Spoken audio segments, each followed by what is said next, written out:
What up, peeps?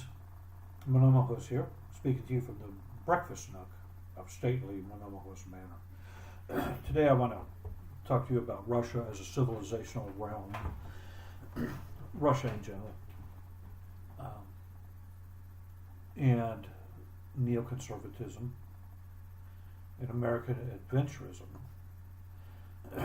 Now, as you know, I'm very gratified that Trump won the election.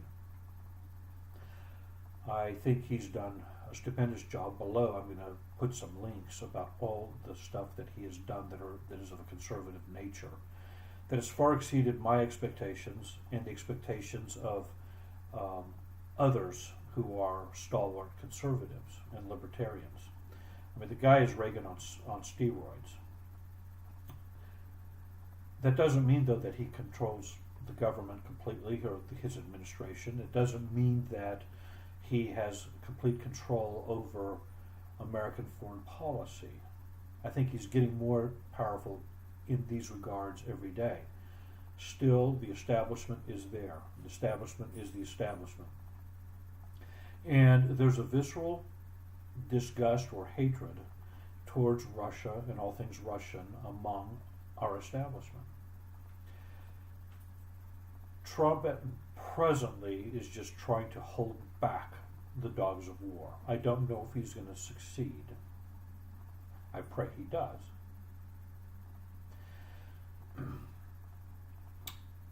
The closest example I can give would be Eisenhower.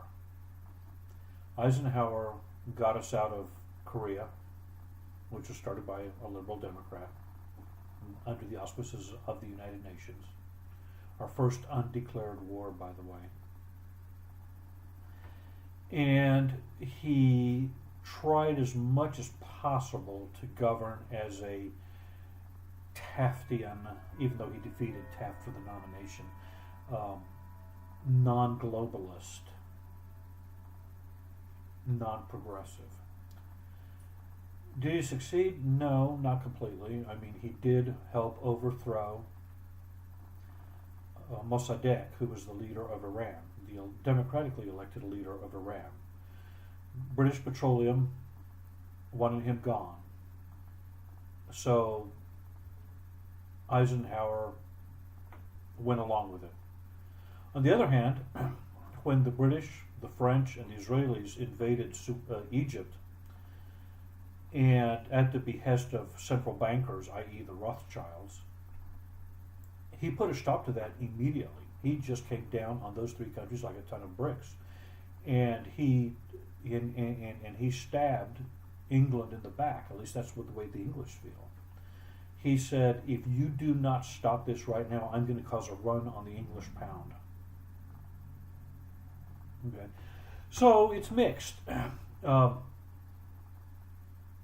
What is Trump's legacy going to be? Well, I hope Trump's legacy will be a new type of America Firsterism.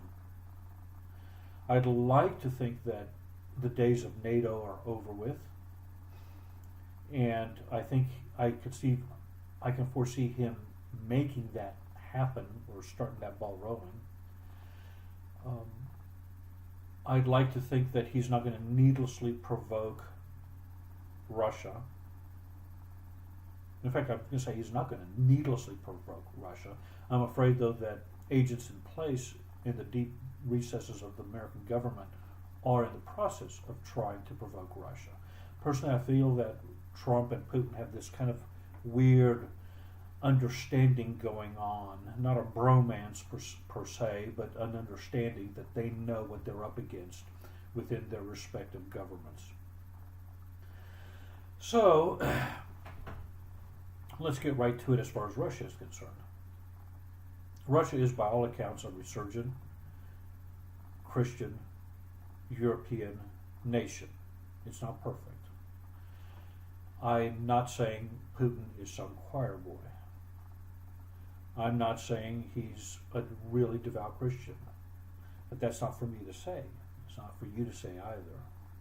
You need to worry about whether you're a devout Christian. I need to worry about whether I'm a devout Christian. Okay? All I know is what I've seen in Russia, and orthodoxy is resurgent there. Okay? Now, Whether this is only for a time, I don't know. But I do know that the other nations of the world are looking towards Russia as a bulwark against American hedonism. I've used the terms feminism and faggotry. It goes far beyond that. We're talking about nihilism. I'm not sure Trump can even turn that clock back. Okay. We'll see. Now let's get to the really internal meat of the matter. Why I want there to be a non-aggression pact at the very least, an outright alliance and friendship at the best between the United States and the Russian Federation. Leaving aside the fact that they have more nukes than we do,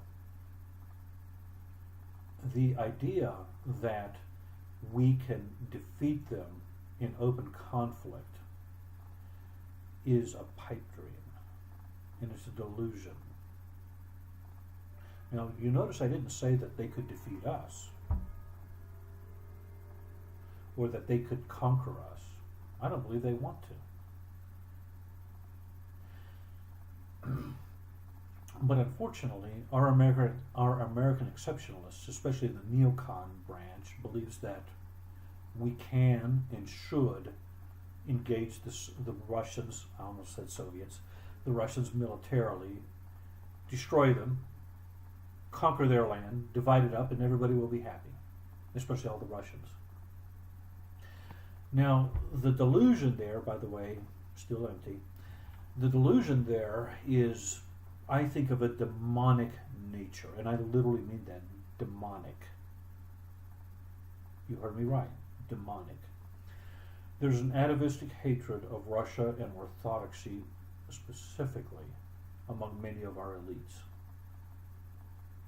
A lot of this goes back to old-style low-church Protestantism, which really hates Catholicism and popery and popecraft and priestcraft and all that stuff. And they view Orthodox Christians as being even more popish than the papists, if you'll pardon that expression. Regardless of whether Russia is an Orthodox land or a Uniate or Buddhist or Muslim or whatever, or secular, I would caution our elites to study history, specifically the Peloponnesian War. On paper, by all accounts, Athens should have won that war handily against Sparta. Athens had 5 times the population, a vast navy, an overseas empire of colonies that were just flooding Athens with money, taxes, tribute, stuff like that. Sparta, on the other hand, had none of that. No riches, no colonies. I think in Sicily they had one, Croton. 1/5 the population, and a vast slave population of helots that they had to always keep down. Even though Sparta was militaristic, they were not warlike. They were never on the lookout for foreign entanglements because they couldn't. One reason they didn't want foreign entanglements is because they didn't want these foreign ideas seeping back into their culture, into their city, and infecting the youth. The other reason is a practical reason. They just had so many helots. The helots outnumbered them probably 3-1, maybe 2-1, that they had to always keep a certain segment of their standing army on the lookout to keep the helots in place. This was similar to what happened in the American War between the states, the American Civil War. The Confederacy, one reason they never invaded Washington, D.C. and took control of it, which they should have, Beauregard should have done it, was because this was a war of independence for them, not a war of conquest. Two, they knew they couldn't do a war of conquest. The North outnumbered them 3-1, and their land area as well 3-1 or 2-1. And three, they had a vast slave population of Africans that they had to keep under control. So they couldn't stretch their supply lines, okay, to go on a foreign adventure. Well, neither could the Spartans.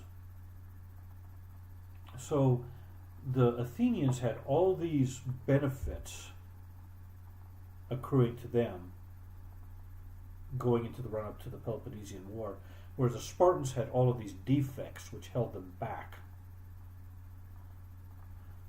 But who won? The Spartans did. Shouldn't have happened. Shouldn't have happened at all. But they did. So, now, Athens was beset by a plague. Excuse me. That's true. Okay. But there's always these imponderables that happen in any war, in any adventure. You know, there's a saying, life happens. Well, life happens. History happens. Diseases happens. Plagues happen. Slave revolts happen. Tax revolts happen. Who knows? Who knows what would be in the interim until the final outcome.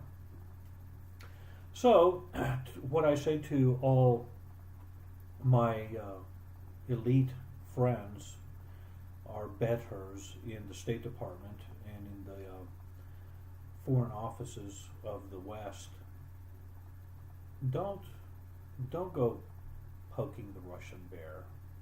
Just don't do it. They have a capacity for suffering that we in the West do not possess. And I'm not going to say in a military conflict that they would win, but I would definitely say that we could very well lose. Leave them alone. Get out of the Ukraine. Get out of NATO. We won that war 70 years ago. Eisenhower, I'll go back to Eisenhower, I want to end with him. He told John Kennedy in the transition period, if NATO is still in existence in 10 years, it will have been adjudged a failure. There's no more reason to occupy Germany. If there are internal conflicts within the Balkans, or wars between Greece and Macedonia over their name, or between Greece and Turkey over the islands, or between the Flemings and the Walloons in Belgium, well, that's a sad thing, but it's not our business. So let's go back to the wiser policy of Eisenhower and Reagan to an extent, because Reagan didn't engage in military adventures, did he? And let's pray that Trump will be able to restrain the dogs of war. And in the meantime, Pax Vobiscum. Let's try to love one another, and adios.